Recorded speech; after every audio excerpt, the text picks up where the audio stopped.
Defining a Christian family is no easy task. Frankly, it's probably easier for a camel to go through the eye of a needle. The Bible reveals in Genesis 1 and 2 that God originated the family when He created humanity.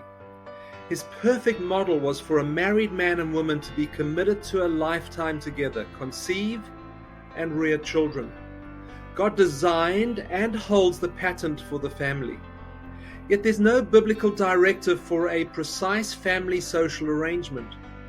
In biblical times and today, there are different types of families, like single-parent families, grandparents rearing grandchildren, married couples with adopted children, relatives living together, married couples without children, and step-parent families, to name a few.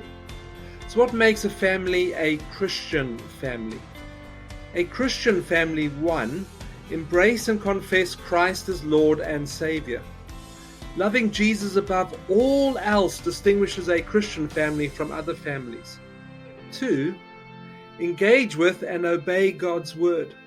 Christian families know that the Bible informs our values and worldview, so they prioritize regular reading and reflecting on God's Word.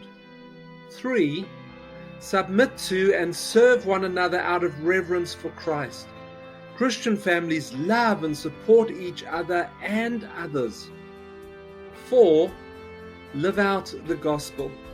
Christian families don't exist for themselves.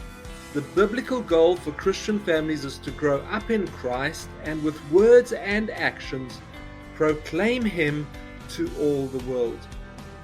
In summary then, a Christian family is faithfully committed to Jesus Christ, prioritizes His Word, loves and serves others, and shares the gospel with everyone.